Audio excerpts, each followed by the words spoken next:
Yo, what's going on, YouTube? Today, right now, I am sitting inside a 2009 Pontiac G8 V6 with a premium interior. The reason I'm going to do this video is because there is no videos that I found on YouTube where people review the interior. It's always about the performance aspects of the G8 because it is a sports sedan. But I'm going to go over the interior bits because, let's be honest, that's where you're going to spend most of your time. So we're going to go through it. This is my daily car. We just traded for it about a month ago. We had a 05 Galant GTS I have on my channel. And we traded that in for this because there's a lot of things going wrong with it. And I'll never own another Galant again in my life. So let's go ahead and get on with the tour here. You come to the door panels here. You have soft touch, cheaply graded material on the top. You have some other stitching, nice padded armrest. Has a nice looking speaker cover and a little storage pocket down here with what might be a cup slash can holder maybe. I'm not sure what that is. The vents are integrated into the doors. You can angle them where you want them to go, on, off. And you have your automatic projector halogen headlights with fog lights. You have your dim for your lights up there for the gauge lights. Wow. And coming across here to the stock right here, you have your cruise control, push button to engage, set, resume, and it's also for your turning signals. Now coming across the steering wheel here, you have your controls for your in-dash information system between the tachometer and the speedometer. As you can see, I have it on the digital speedometer right now. And you click the bottom button here, looks like a road. You click it, you can change it between, there's your different units, tire pressure monitoring system. You can customize your own options, your odometer and trip, your fuel range, your average speed and the average fuel, and overspeed. And I'll get into that, what overspeed is, towards the end of the video. But this car has, if you didn't already see that, 77,000 miles on it. Bought it for $14,000. You have side pillar airbags, or side curtain airbags, excuse me. You have airbags in the seats. This car has a 5-star crash safety rating, I believe. But anyway, and also on this side of the steering wheel, you have your controls for your hands-free phone, radio, and that's pretty much it for the steering wheel. And of course, you have a horn. You're coming across the center stack here. This is where the V8 and the V6 differ. The V8 will have gauges right here for your oil pressure and voltometer, I believe. I'm not 100% sure on that, but I believe that's what it is. Coming down here, your same vents that I already showed you. You can turn them off, turn them on, angle them. Got your hazards. Now this is where I think Pontiac really flawed. This is like a 5-inch screen, but you don't get Bluetooth. There is no Bluetooth. There is no navigation, and it's not touchscreen. You have to use these buttons down here and the buttons on the sides. It's nice though. It looks good, but I just feel like they should have put something in it. It does have the Blaupunkt audio system, which sounds nice. 6 CD changer, dual zone automatic climate control, 12-volt power outlet down here with some storage. Got your 3-stage heated seats for the driver and passenger and traction control. This has, the V6 has a 5-speed automatic transmission. Now you can see here, got park, and it goes down through them all. And then you also have select shift, which goes into a sport shift mode, where you can, up and down through all the gears. And then back up to park.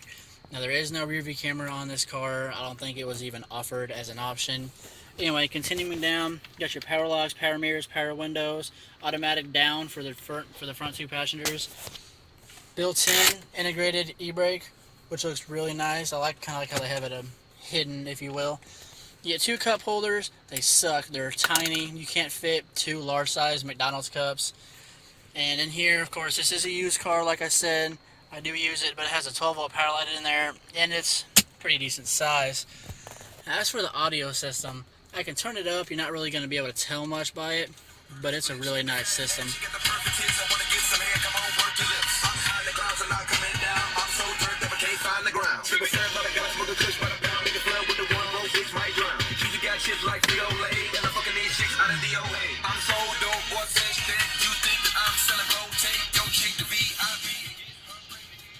It's really nice. And of course you have an integrated phone by pressing here. OnStar ready. Call. Please say the name tag. Cancel. Okay, calling. Sarah. Cancel.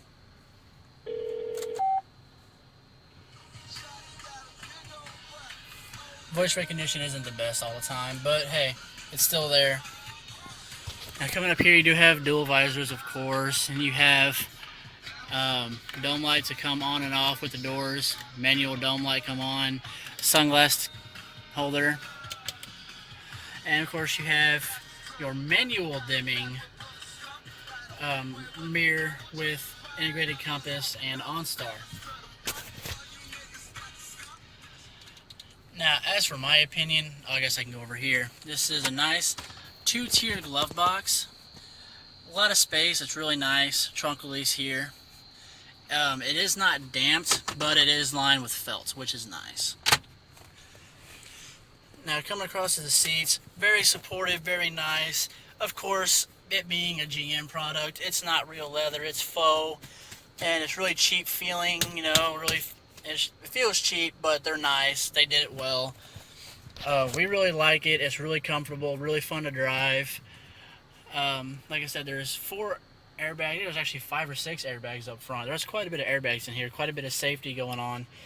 But we'll go ahead and pop the hood here, step outside the car, and I'll show you, I'll tell you a little bit more about the out here, and I'll give you some of the performance tech information. I don't know a whole lot about it, but you do get 18-inch alloy wheels. That comes standard.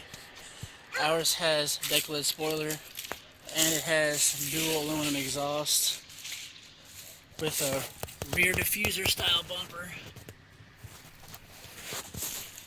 This car does handle well, and it's a really well handling car. I give it, Pontiac did do really good with the powertrain on it. The tires are 235/45, I believe. And of course, you have your projector, halogen headlamps. HIDs were not offered at all. And of course, fog lamps. And integrated vents, which are not actually functional, but there's a piece of plastic in there that I removed, so now they actually are functional. Give me 1 second. Here it is.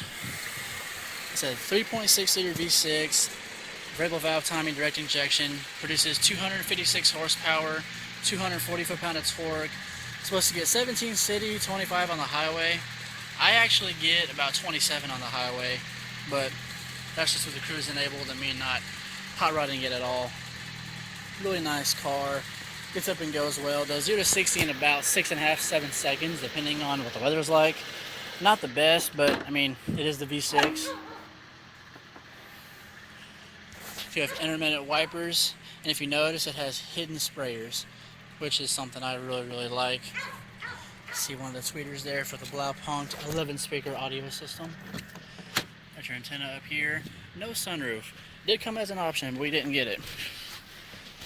Aluminum door sills, which is really nice. There's a lot of nice touches to this car that you really wouldn't notice. It said front windows are automatic down, but not automatic up. All the controls are in the middle, like I said. Kind of weird, but you get used to it. Oh, that's right. Let me go ahead and show you all the back seat, because this is where this car, my friends say, thrives. Because I haul a lot of people in the back of this thing, and they just absolutely love it because it has a lot of room back here. As you can see, this seat is scooted all the way back. I'm about 6 foot tall, and I still have quite a bit of leg room. Plus, they give you these nice indentions for your knees, dual mat pockets. You get air vents back here, some storage. And of course, your window controls are right here. The windows do not go all the way down. That's something I don't like. It's supposed to be like a child safety thing. I don't have children, so I don't really care about it, but I might someday. These seats do not fold 60/40, surprisingly, but they do give you a really nice big pass-through. If I can get the sumbitch down here, with some storage, I guess, to put your phone, Got dual cup holders, which actually do hold large size drinks.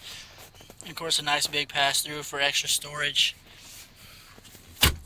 And then, of course, you get a nice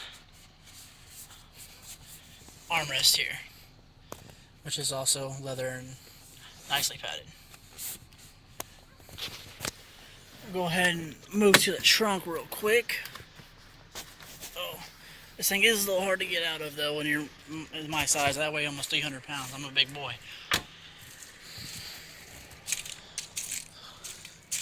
It is kind of a pain that the hood release or the trunk release is in the glove box, but I guess that's just something you're used to too.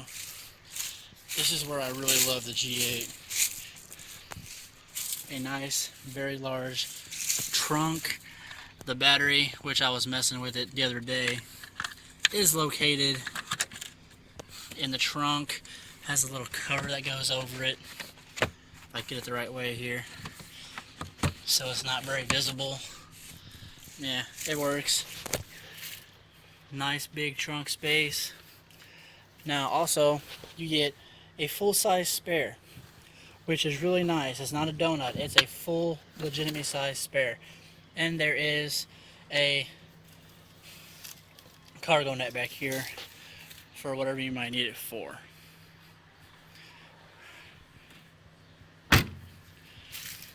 Well, that's it. That's my opinion on the videos. If y'all have any questions, feel free to leave a comment in the comment section below, and I'll answer your questions to the best of my knowledge.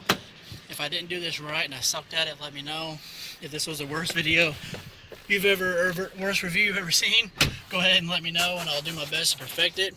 But again, that's the whole layout of the car. It's really nice.